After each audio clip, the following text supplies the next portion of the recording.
Like I was scared in Vegas to the point where I was having heart palpitations in my room at 7:00. Really? I swear to God, Friday night in Vegas, guys, I was having the heart palpitations. But you know what that means? That means I care. That's all that means, that I really care, that I want to go up. I know it's Las Vegas.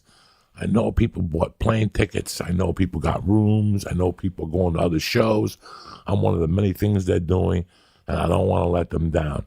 I swear to you guys, Friday, I was a mess at 7:00 because the show started at 9.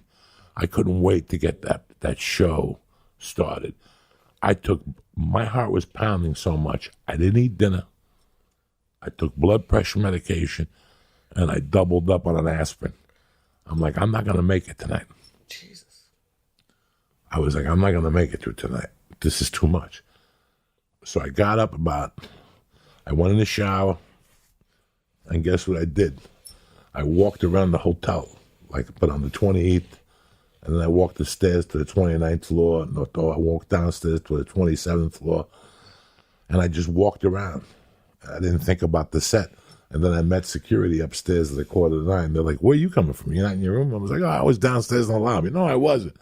I was walking around the lobby scared because if I went down, I'd see people. Right. And they'd stop me. So you're just walking around like the hotel room area. Yeah. Like the room was like a fucking pizza.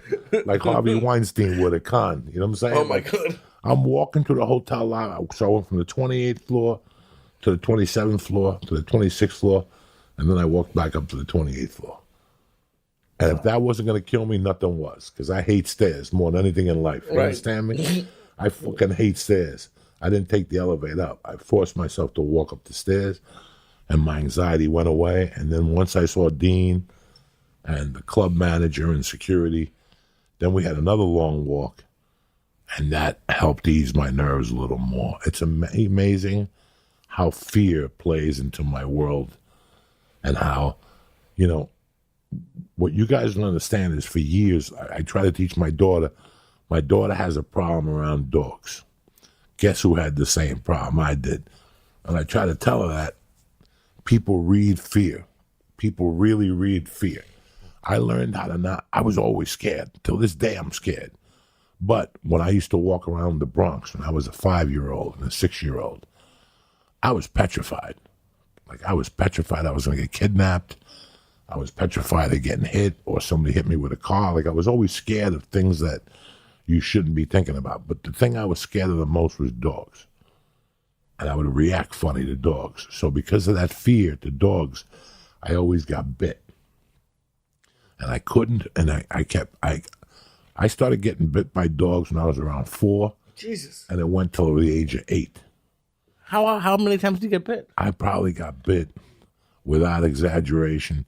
I've tried to count it. I got bit on my face. I got bit in the leg once by a Doberman Pinscher. Jesus. I got bit in the leg again by a dog at Sacred Heart School for Boys. That's when I was really scared of dogs. He just came up to me. In those days, and this is how fearful I was, a dog would see me from 30 feet, and he would feel my fear. And he would run up to me and bite me. Jesus. That's how fearful I was of him. Like the dog would read my fear and just run up to me and bite me. So that's the type of fear I had.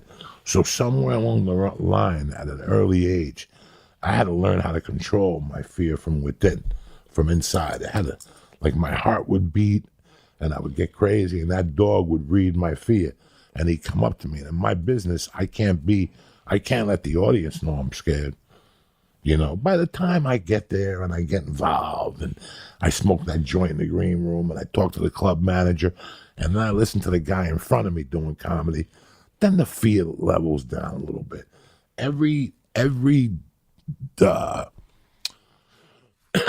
show for me is different, how much fear gets into the show. And now at this point, I welcome it. But Friday's fear was the worst I've had since the night that I had to follow Morgan Murphy at the store. And I told Paulie to go up in front of me, and he said, why? And I go, because I'm having an anxiety attack. And he just looked at me like I was having 3 heads. And it goes back to Mitzi Shore and everything we were talking about earlier.